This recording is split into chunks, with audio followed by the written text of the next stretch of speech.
Hello my dear friends and welcome back to my channel. Hello everybody, welcome back, or welcome if you are new. Today's video is one that if you saw the title, you know this is 5 books until the end, which isn't quite as catchy as 10 until the end, but there are about 5 weeks left of the year. I say about because I'm not going to split hairs, 5.5, somewhere around there. And I honestly just, like, when I thought about doing 10 before the end, I kind of almost got overwhelmed because I have definitely felt a little bit burdened with assigned reading that I have assigned myself. So I've had like so many arcs that I requested, I know, book club books and, you know, things that I felt like I needed to read for content or for people who were waiting to hear reviews, you know? And all of that is very much self-inflicted. Like, I am the type of person who, if somebody says, hey, can you help me with this? I'm like, yes, absolutely I can. When can I? Like, I have a really hard time saying no. I know that's a toxic trait that I have. So anyway, my point is, I've been feeling so, like, a little bit stifled in that way that the thought of committing to 10 books that I had to read before the end of the year was just kind of like, no, I wasn't going to do that, you know? So I decided that I do want to do a spin on this a little bit. And I, you know, as we're quickly approaching the end of the year, there are a lot of books that I wanted to read this year that I didn't get to. Like, a lot that I'm in the middle of, a lot that I started that I just didn't get to, that I didn't finish, not because I didn't enjoy them, but because my mood wasn't aligning with that book at the right time, or for whatever reason, I just didn't, and it had nothing to do with me not liking the book. It probably has to do with my overachieving personality of, yes, sign me up for that, I would be happy to do that, you know?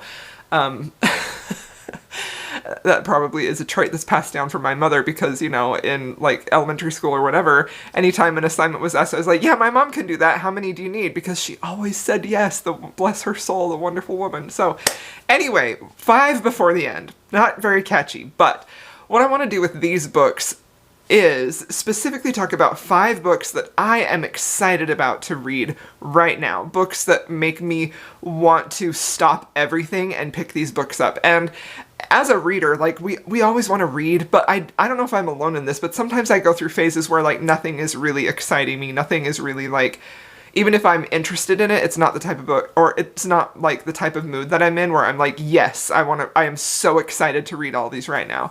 And I definitely need to give a shout out to the Fated Mates podcast, which I love that podcast so much. It is a romance-focused podcast hosted by Sarah McLean and Jen Prokop, I believe. She's an editor. Sarah McLean is a historical romance author. She's an author in general who is one of my favorite authors and just a beautiful person. And I love hearing them talk about romance books on their podcast. But they just recently published their top 10 romances of the year. And let me just tell you, there are few things that get me excited about the romance genre and talking about romance book than the Fated Mates podcast. I love how they discuss books. I love how they champion romance books. I just love everything about it. So I listened to this podcast on a day when I was feeling particularly, like, stressed and overwhelmed. Cosmo had a little bit of health issues and I had to rush him to the vet, but I was like waiting. They didn't have an opening yet. Anyway, he's okay. He's fine now. He has a UTI, but he was like, you know, he was like peeing blood and it was kind of a scary thing. So we did all the tests and he just has a UTI. Also, this is going to be a chatty vlog format. If that's not your thing, I apologize. That's how I'm feeling today. And I just, as I was like cleaning the carpets in my house because he had some accidents, I wanted to listen to something that didn't require a lot of focus to necessarily like review and talk about a book, but I still wanted it to be book adjacent. So I saw this podcast had just been released and I was like, oh my gosh, I absolutely need that. So I listened to it and basically every book that is on there that I haven't read has been added to my TBR. Now there were a lot on there that I had heard of or knew of the author, but I hadn't heard of them talked about in this way. So if you're looking for the best romance novels of the year from people who know and love romance novels for years inside and out, you definitely have to check out that podcast if you don't already. I know a lot of you already love and enjoy that podcast too.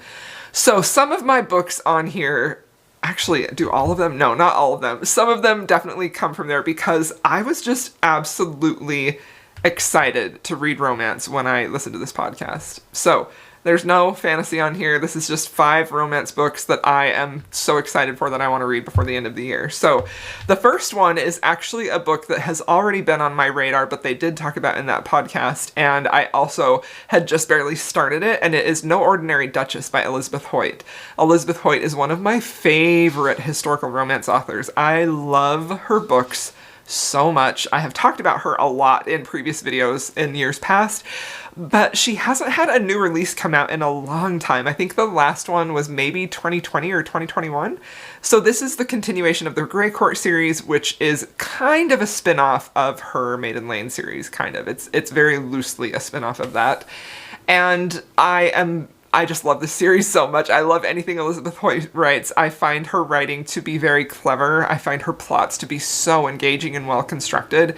And I love her character work, and I love her romances, which are always very complicated and complex. And so I'm currently reading this book right now. I'm 15% in. This book doesn't release until December 10th, but this book is so high up on my radar. Like, it's one I'm reading right now, and anytime I have to take a break and not be reading it, I want to get back into this book and read it. So I'm thrilled that we have a new historical romance from Elizabeth Hoyt, and I am definitely going to finish this one. This will probably be the one that I finish first on this list because, I mean, I am reading it right now. But yeah. So the basic premise of this, I guess I should tell you about that, is we have our heroine who comes from a line of women called, like, the Wise Women. So they're not technically witches, but they're sort of labeled as witches, sort of they call themselves Wise Women and things like that. But this is a time when, even though a lot of people have stopped hunting witches, there is a very particular group of people, the Grey Courts, who actually are still kind of hunting witches and looking for them. So there is a little bit of danger in that element there. She, for her part, is at the Grey Court home. She's trying to find a diary that the Wise Women have written. She desperately, desperately wants that, but there's an element of danger because she can't be seen with that book, and she's not even supposed to be in the library, so she's courting danger. But when we first open the book, she is in the library herself, and then we have one of the Grey Courts actually come into the library and catches her, and the chemistry that these two have is unbelievable. But it's also something that they're, like, definitely fighting.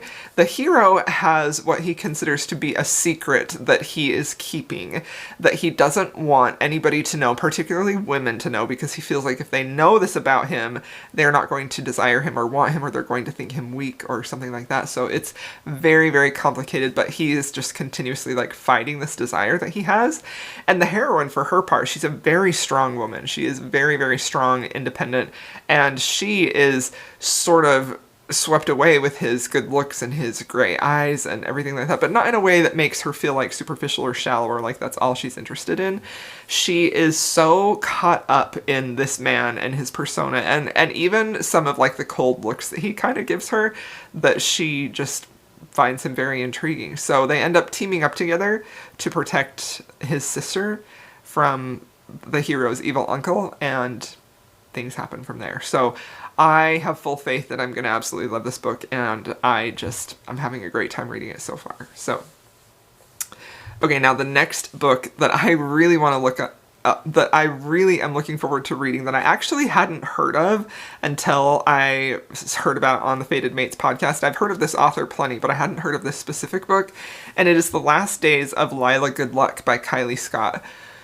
So Kylie Scott is a very popular romance author, and I think that she typically does contemporary romances, but I think that she's also very much known for some of her plots and concepts that are a little bit unconventional, but she ends up pulling them off so well.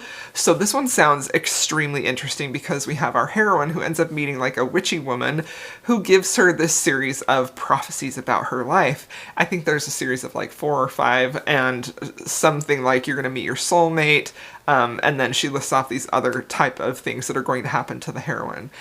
And the last one is, oh, and you're going to die a week from today. So the heroine just sort of like writes this off like this was a weird exchange and then goes about her life and doesn't really think too much of it until not only one, but two of the prophecies came true.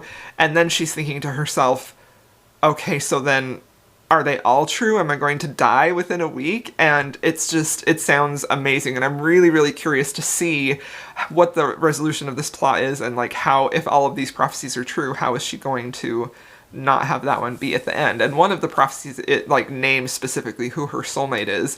And so when she goes out in life and living life, she ends up meeting him and she's like, oh my gosh, this is my soulmate. So then they're kind of working through these prophecies to try and see how she's going to hopefully stay alive. So I am so thrilled about this one. I am very, very excited about it. I just grabbed the audio yesterday. So this is part of Audible's 2-for-1 sale. So if you want this book, you can get it if you pick 2 from this selection of books on Audible, you only have to use 1 credit for it. So I'm very, very excited about this one. Okay, so now this last book is a book that I had mentioned before when I did my video a few weeks ago about what has been your best book of the year. This one was mentioned by my friend Erin on Instagram. She is too fond of books. She read this book and I believe she actually messaged me about it and she's like, you would love this because it has like everything that I'm looking for, deeply emotional, beautiful writing, things like that. So this one is Drinker of Ink. So this is a contemporary romance, but it is set in the 90s. And our heroine is a college student, and she has this practice of writing in her journal every single day. That's how she really processes her emotions. So you get to read some of the journal entries. I did read a couple pages of this just to kind of see. I was really in the mood for it, and I picked it up and read a few pages, and I was immediately gripped and thought the writing was indeed beautiful, very evocative, really transports you to this mind of this character in a beautiful way. But I decided to just temporarily put it on hold because I want to get these arcs done and I've only got a few more left for the rest of the year. But I am extremely excited to get back to this one because our heroine not only is kind of like not sure of what she's doing with her life, she's at university, she's kind of questioning some of the decisions that she's made. Her mother has cancer. Her cancer has just returned, so the threat of losing her mother is like prevalent throughout the whole of this book. And then she ends up meeting the hero who is a professor at the university, and he has his own struggles with a brother who is left in his home country that he's very, very worried and concerned about. So I am a huge fan of this writing already. I know this is the type of story that is just going to completely suck me in, and this one is for sure getting read by the end of the year because I do feel like this could definitely make it on my top books of the year. Like, I kind of have no doubt that it would. Okay, so now book number 4, wait, yes. Book number 4 is Lips Like Sugar by Jess K. Hardy. Jess K. Hardy is a contemporary romance author that I've recently heard about in the last few years. I know that she is very famous for writing like Gen X romances with older characters who have experienced some life and things like that. And while I'm not technically a Gen X person myself, I do find myself really wanting to read about older characters, specifically older heroines who have maybe lived a bit more life than like a 20-year-old who's fresh out of high school and has a college romance, you know, and I feel like they are a little bit hard to find. So I had her first book checked out from Kindle Unlimited several years ago when I first heard of it, and for whatever reason I just didn't end up getting to it, probably because I had too many arcs that I had requested, and those always take priority in my physical reading time, and you all need to remind me stop requesting arcs because then I miss out on just beautiful books that I just find on Kindle Unlimited because I have so many arcs that I have to read. But this book specifically is book 2 in this series by Jess K. Hardy, and we have our heroine who is recently divorced from her husband of many years, and she has a teenage son who is kind of growing apart from her. He's growing up. He's not really interested in like sitting on the couch and watching TV with her anymore. He wants to be with his friends, and like all of, not the divorced part, but the thing about her with this teenage son, it just seemed like, like, I've been through that so much. Like, I am a mother of 3 boys, and you know, they're teenagers and beyond, and I definitely have felt that like ache of realizing that you have to let go of, this isn't your little child anymore. They're growing up, they're moving on, and that's okay, right? But it's still like a grief that I think a lot of mothers or parents in general have to work through. So I'm very, very interested in reading about this because I haven't read anything like that before in a romance novel.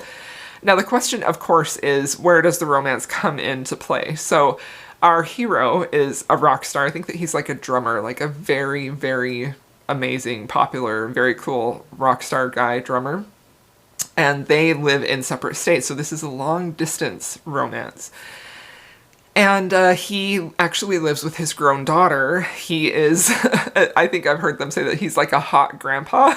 Like, he has a granddaughter, and anyway, the romance essentially is our heroine doesn't want to be with her ex-husband anymore. Like, she's moved on from that. She doesn't want to be with him anymore, but she does find out that he has gotten invited to a wedding that our heroine has also gotten invited to, and he's bringing his new, young, beautiful wife. And she's feeling a lot of ways about that, right? Like, I can only imagine that feeling of, like, an ex-husband. Like, that would be so painful. You wouldn't want to show up alone. And so she ends up in this like chance encounter with the hero and just sort of says, oh yeah, this is my date. And he goes along with it because he's like, yeah, totally. She's like, he's into her, you know? I haven't read this yet, so obviously I'm just kind of going off of what I've heard about this book. But I just think that it sounds amazing. I've also heard that the romance, as it is a long distance, and there are like big stakes in why they are so far apart and why it's hard for them to just move together and be in the same state. You know, she's got some stuff with her son and some other reasons, and he's there with his grown daughter and grandchild. So this feels like a book that has real adult problems that are difficult to overcome. And I'm just very, very in the mood for that. So I have such high hopes for this one. I think I'm going to love it. And honestly, of all of the books that are on here, well, they all of them, every single book on here, I'm just sort of like, I want to read that right now, right this second, right? But that one specifically is calling to me. So the next book, the last book on my 5 until the end, is A Love Song for Ricki Wilde by Tia Williams. So I have read Tia Williams before. I read her 7 Days in June a few years ago when it came out and just absolutely loved it. I feel like that book actually made it onto my best romances of the year. Oh my gosh, I love that book so much. And I very much enjoyed her writing. She definitely does, at least in that book, it had a lot of women's fiction elements and a little bit of a melancholy tone. There was a happily ever after. So I'm very curious to see what she does with this book, because this one feels like it has almost a little bit of like magical realism to it, maybe? And it's basically our heroine who comes from this long line of like socialite women in her family, and she doesn't really want any part of that. She wants to, you know, leave her family, move to Harlem, and open up a flower shop. And so when an opportunity presents itself for her to go and rent this apartment over there, she jumps at it and starts opening her own business and living her dream. And then she ends up meeting the hero, who is also an artist, and the romance ensues. So I know this one has something to do with leap year. Like, I feel like there may be some element of that, because the blurb says this is like a love story that's 100 years in the making. So I'm very, very curious to see what that holds. But this is a book that has been on my radar for a really long time. One, because I knew the author and I'd read her before and really loved her, but another one is because my patron Deshawn really loved this book and recommended it to me specifically. And then this one was also on the Fated Mates Best Romances of the Year. So this one for sure has to happen, and I'm very excited about it as well. Alright, my friends, there you have it. Those are the 5 books that I am desperate to read right now before the end of the year. I hope y'all enjoyed this video so much. Please let me know if there is a book that you are just dying to read before the end of the year, and if you've made it this far and you would like to leave me an emoji, please feel free to leave me any type of Christmas emoji. And because I am feeling the holiday spirit. I'm drinking Christmas tea. I've just about got my tree set up. I got my tea advent calendar for Vlogmas, and I'm ready for the holidays to be here. So thank you so much, my friends, for being here. I love y'all so much, and I will see you in my next video.